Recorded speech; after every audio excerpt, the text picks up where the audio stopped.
कहानी की शुरुआत में हमें ईवन और सैम नाम का एक कपल दिखाया जाता है। ये दोनों न्यू ईयर के खास मौके पर पिकनिक मनाने के लिए एक वाटरफॉल की तरफ जा रहे हैं। रास्ते में कुछ जरूरी चीजें लेने के लिए वो एक होटल के बाहर अपनी कार रोक लेते हैं। यहाँ ईवन मैप में उस वाटरफॉल तक जाने का रास्ता खोजने की कोशिश करता है, लेकिन मैप से उसे कुछ भी क्लियर नहीं होता। इसलिए वह पास खड़े गाड़ी के ड्राइवर, जिसका नाम जर्मन है, उससे वाटरफॉल का रास्ता पूछता है। जर्मन उसे वाटरफॉल की दिशा बताने की जगह स्टोन क्रीक नाम की एक अलग जगह का रास्ता समझा देता है। साथ ही वो ये भी कहता है कि कैंपिंग के लिए स्टोन क्रीक जाना उनके लिए सबसे बेस्ट ऑप्शन रहेगा। थोड़ी देर में सैम भी अपनी शॉपिंग करके लौट आती है और फिर वो दोनों स्टोन क्रीक की ओर चल पड़ते हैं। सफर के दौरान ईवन का ध्यान पीछे जाता है कि वही ड्राइवर यानी जर्मन उनकी कार का पीछा कर रहा है। यह देखकर ईवन का दिमाग भटकता है और उनकी कार का एक्सीडेंट होने से बाल बाल बचता है। तभी ईवन देखता है कि जर्मन की गाड़ी किसी दूसरे रास्ते पर मुड़ गई है, जिससे उसे एहसास होता है कि वह बेकार में ही टेंशन ले रहा था। इसके बाद वो एक अलग रास्ते से होते हुए कुछ ही देर में अपनी कैंपिंग साइट पर पहुंच जाते हैं। पर वहां पहुंचकर उन्हें एक कार पहले से ही पार्क मिलती है। वो उस कार पर ज्यादा ध्यान न देते हुए थोड़ा आगे की तरफ बढ़ जाते हैं ताकि वो अपना टेंट सेट कर सकें। लेकिन उनके करीब ही एक और टेंट पहले से लगा हुआ था।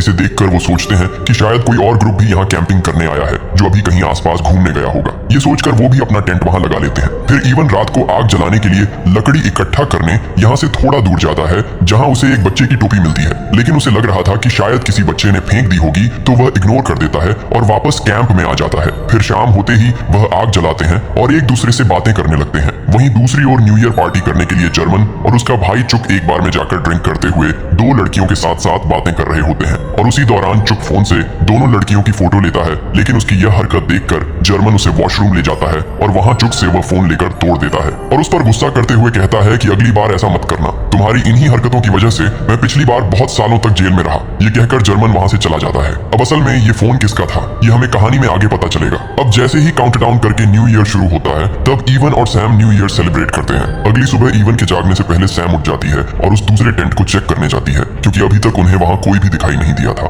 इसके बाद ईवन की आंख खुलती है और वह सैम को ढूंढने लगता है। तभी सैम आवाज लगाती है तो ईवन भी वहां पहुंचता है और देखता है कि उस टेंट में सच में कोई नहीं है। आज उनका वापस घर लौटने का प्लान था, पर उनकी कार का टायर पंक्चर हो चुका था, इसीलिए ईवन उसे चेंज करने में जुट जाता है। वहीं सैम जब अपना बचा हुआ सामान लेने जाती है, तभी सैम जोर से चिल्लाकर ईवन को बुलाती है। ईवन दौड़कर उसके पास जाता है और देखता है कि एक छोटी बच्ची वहां बेहोश पड़ी है। यह नजारा देखकर दोनों टेंशन में आ जाते हैं कि आखिर यह बच्ची यहाँ कैसे आई। ईवन तुरंत सैम को मेडिकल किट लाने के लिए टेंट में भेजता है। बच्ची को फर्स्ट एड देने के बाद वो दोनों उसे उठाकर अपनी कार तक ले आते हैं, पर उनकी खुद की कार चलने की हालत में नहीं थी। इसलिए ईवन को ख्याल आता है कि क्यों ना पास खड़ी उस दूसरी कार का इस्तेमाल किया जाए। वह उस कार के अंदर जाकर चाबी तलाशने लगता है, पर उसे कुछ हाथ नहीं लगता। ठीक उसी समय वहां एक गाड़ी आकर रुकती है, जिसमें से चुक बाहर निकलता है। उसे देखते ही ईवन और सैम उससे मदद की गुहार लगाते हैं और बताते हैं कि उन्हें यहाँ एक बच्ची लावारिस हालत में मिली है। बच्ची पर नजर पड़ते ही चुक अंदर से घबरा जाता है, पर वह अपनी घबराहट छुपाते हुए उनसे कहता है कि 2 दिन पहले उसने इस बच्ची की फैमिली को यहीं देखा था। हो सकता है वो आसपास ही किसी मुसीबत में फंसे हों। हमें इस बच्ची की खातिर उन्हें खोजना चाहिए। ईवन भी उसकी इस बात से अग्री कर जाता है। इसके बाद चुक अपनी गाड़ी से एक गन निकालता है और उन्हें बताता है कि वह पेशे से एक बिग हंटर है। इसके बाद ईवन सैम को बच्ची के साथ कार में ही सुरक्षित रहने को कहता है और खुद चुक के साथ उस फैमिली की तलाश में निकल पड़ता है। उधर सैम बच्ची की देखभाल करते हुए कार में बैठी होती है। तभी वहां जर्मन अपनी गाड़ी लेकर पहुंच जाता है। सैम उसे सारी बात बताती है। दूसरी तरफ ईवन और चुक जैसे ही जंगल में थोड़ा आगे बढ़ते हैं, उन्हें जमीन पर कुछ बॉडी दिखाई देती है। ये खौफनाक मंजर देखकर ईवन बुरी तरह डर जाता है, लेकिन उन बॉडीज के बीच एक औरत की सांसें अभी चल रही थी। ईवन जल्दी से उसके मुंह पर बंधी पट्टी खोलता है और उसे तसल्ली देता है कि वो घबराए नहीं, वो उसे हॉस्पिटल ले जाएगा।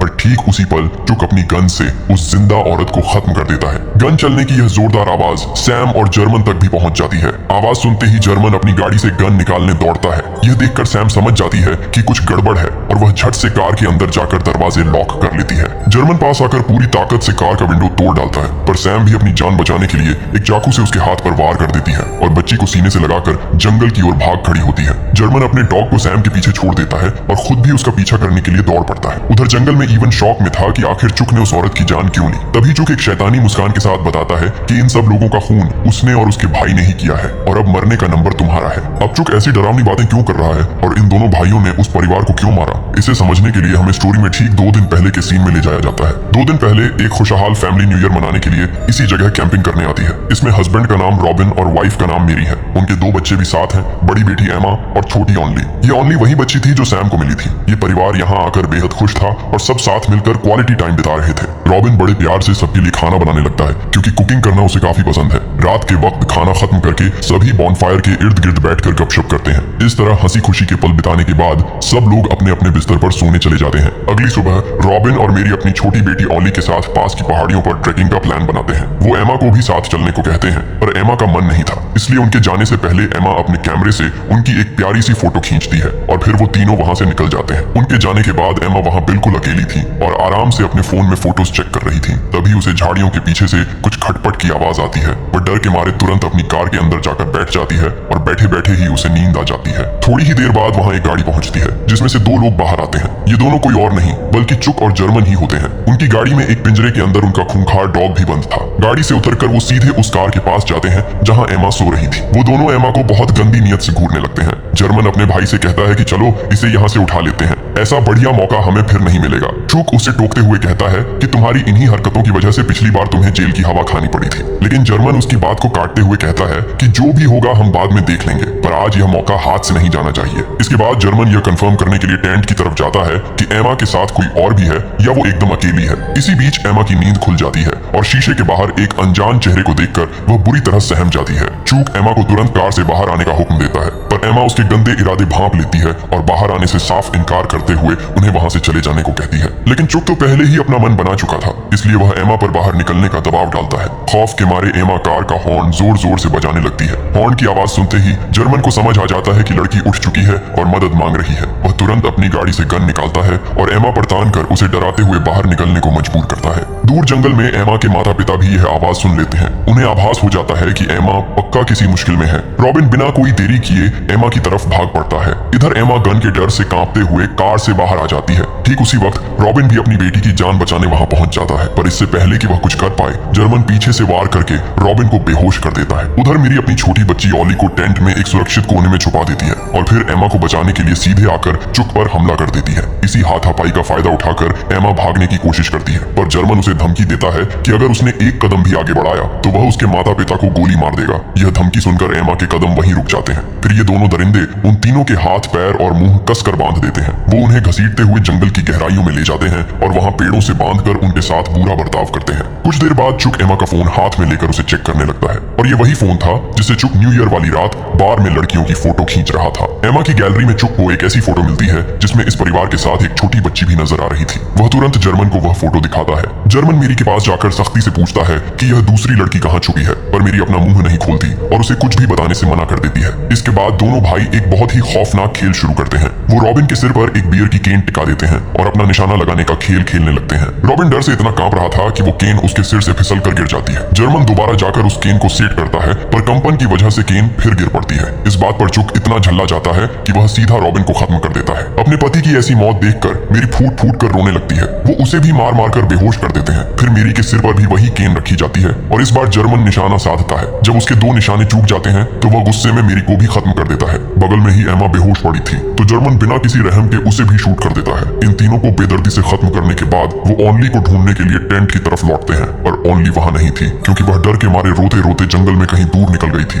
ऑनली को ना पाकर दोनों भाई हार मान लेते हैं और वापस अपने घर लौट आते हैं। इसके बाद स्टोरी फिर से प्रेजेंट टाइम में लौटती है जहां चुक इवन पर गन तानकर उसे अपने साथ चलने को बोलता है, पर इवन मौका पाकर उसे जोर का धक्का देता है और अपनी जान बचाकर भाग खड़ा होता है। चुक तुरंत इवन पर गोलियां बरसाते हुए उसके पीछे भागता है, पर इवन तेजी से दौड़ते हुए काफी आगे निकल जाता है और एक सुरक्षित जगह देखकर वहां छुप जाता है। इधर जर्मन भी सैम का पीछा करते करते उसी दिशा में आगे बढ़ रहा था, लेकिन चुक इस बात से पूरी तरह अनजान था कि उसका भाई जर्मन भी उसी जंगल में मौजूद है और सैम के पीछे पड़ा है। तभी चुक को झाड़ियों के पीछे हलचल महसूस होती है और वह उसे इवन समझकर गोली चला देता है, पर हकीकत में वो गोली उसके अपने ही भाई जर्मन को जा लगती है। जब चुक पास जाकर देखता है तो उसके पैरों तले जमीन खिसक जाती है कि उसका भाई तड़प रहा है। वहीं करीब में ही छुपी सैम की गोद में वो छोटी बच्ची अचानक से रो पड़ती है। बच्ची की आवाज सुनकर चुक तुरंत सैम को ढूंढ निकालता है और पीछे से आकर उसके सिर पर गन लगा देता है। वह सैम को गन के जोर पर डराकर जर्मन के पास लाता है जो दर्द से कराह रहा था। तभी ऑली फिर से रोने लगती है। बच्ची के रोने से चुक का पारा 7वें आसमान पर पहुंच जाता है और वह बच्ची को सैम से छीनकर बेरहमी से जमीन पर पटक देता है, जिससे ऑली तुरंत बेहोश हो जाती है। यह हैवानियत देखकर सैम अपना आपा खो बैठती है और जोर जोर से चीखने लगती है, पर चुक उसे धमकाकर शांत कर देता है। इवन भी पास ही में छुपकर यह पूरा मंजर देख रहा था, पर निहत्था होने के कारण वह कोई कदम नहीं उठा पाता। इधर जर्मन दर्द से बिलखते हुए चुक से कहता है कि मुझ पर और एक गोली चला दो, मैं यह दर्द बर्दाश्त नहीं कर पा रहा। इसलिए अपने ही भाई को तड़पता देख चुक मजबूरन उसे एक और गोली मारकर उसकी जिंदगी खत्म कर देता है। इसके बाद वह सैम को वहां से घसीटता है और एक मोटे पेड़ से बांध देता है। उसकी चाल यह थी कि सैम की चीखें सुनकर इवन बाहर निकल आएगा और वह दोनों को एक साथ मार देगा। पर चुक की तमाम कोशिश के बाद भी सैम बहादुरी से उफ तक नहीं करती। वहीं इवन चुपके से जर्मन की बॉडी से चाबी निकालता है और पुलिस को बुलाने के लिए उसकी गाड़ी लेकर वहां से निकल जाता है। लेकिन गाड़ी स्टार्ट होने की आवाज चुक के कानों तक पहुंच जाती है, जिसके बाद वह सैम को भी जबरदस्ती कार में बैठाता है और इवन का पीछा करने के लिए गाड़ी दौड़ा देता है। पर रास्ते में सैम चलती गाड़ी में चुक से भिड़ जाती है, जिससे संतुलन बिगड़ता है और कार का भीषण एक्सीडेंट हो जाता है। इस हादसे में चुक और सैम दोनों घायल होकर बेहोश हो जाते हैं। उधर इवन पुलिस स्टेशन पहुंच जाता है और वहां से अफसरों को लेकर सैम को बचाने के लिए लौटता है। अब तक काफी रात हो गई थी और सैम को भी होश आ जाता है, पर वह अभी भी अपनी सीट से बंधी हुई थी। तभी उसे सामने से पुलिस की गाड़ी की रोशनी दिखाई देती है। वह तुरंत अपनी कार की लाइट ऑन ऑफ करने लगती है, जिसे देखकर इवन और पुलिस समझ जाते हैं कि सैम उसी गाड़ी में फंसी है। पुलिस वाले इवन को सुरक्षा के लिए गाड़ी में ही रुकने को कहते हैं और खुद आगे बढ़ते हैं। पर तभी अंधेरे में से चुक अचानक बाहर आता है और दोनों पुलिस वालों को शूट कर देता है। फिर वह इवन पर भी फायर करता है, जिससे एक गोली उसके कंधे को चीरती हुई निकल जाती है और वह बुरी तरह घायल हो जाता है। सैम यह सब देखकर खुद को किसी तरह रस्सियों से आजाद करती है और एक सुरक्षित जगह पर छुप जाती है। पर चूक सैम को बाहर निकालने के लिए एक घटिया चाल चलता है। वह इवन के सिर पर गन तानकर उलटी गिनती शुरू कर देता है, जिससे सैम को हार मानकर बाहर आना ही पड़ता है। इसके बाद चूक उसे गन दिखाकर ड्राइविंग सीट पर बैठने को कहता है। तभी सैम इवन के करीब जाकर धीरे से पूछती है कि ओनली कहाँ है, तो इवन बताता है कि हालात ऐसे थे कि मैं उसे अपने साथ नहीं ला पाया, वह अभी भी उसी जंगल में मौजूद है। तभी हमें एक सीन नजर आता है जहाँ ओली जंगल में बिल्कुल सुरक्षित और जिंदा होती है और हैरानी की बात यह थी कि जर्मन का वह खतरनाक डॉग वहां बैठकर उसकी रक्षा कर रहा था। फिर हम देखते हैं कि चुक पीछे वाली सीट पर बैठकर दोनों पर गन ताने हुए हैं और सैम से जबरदस्ती गाड़ी चलवा रहा है, क्योंकि पिछले एक्सीडेंट में उसका पैर टूट गया था और वह किसी भी तरह हॉस्पिटल पहुंचकर अपना इलाज करवाना चाहता था। पर सैम यहाँ बहुत बड़ी चालाकी दिखाती है और मौका मिलते ही जानबूझकर गाड़ी को टकराकर फिर से एक्सीडेंट करवा देती है। इसके बाद चुक घायल हालत में बाहर रेंगने की कोशिश करता है, पर सैम उससे पहले ही गाड़ी से निकलकर उस पर हावी हो जाती है। चुक किसी तरह अपनी गिरी हुई गन उठाने की कोशिश करता है, लेकिन सैम पास पड़ा एक भारी पत्थर उठा लेती है और चुक के सिर पर तब तक वार करती है जब तक कि उसकी सांसें हमेशा के लिए रुक नहीं जाती। अब स्टोरी के बिल्कुल आखिर में सैम की आंखें हॉस्पिटल में खुलती हैं, जहां उसे होश आता है। फिर वह किसी तरह दर्द बर्दाश्त करते हुए इवन के कमरे तक पहुंचती है। वहां जाकर वह देखती है कि इवन को भी होश आ गया है, जिसे देखकर वह राहत की सांस लेती है। और दोस्तों, इसी के साथ ये सर्वाइवल कहानी खत्म हो जाती है।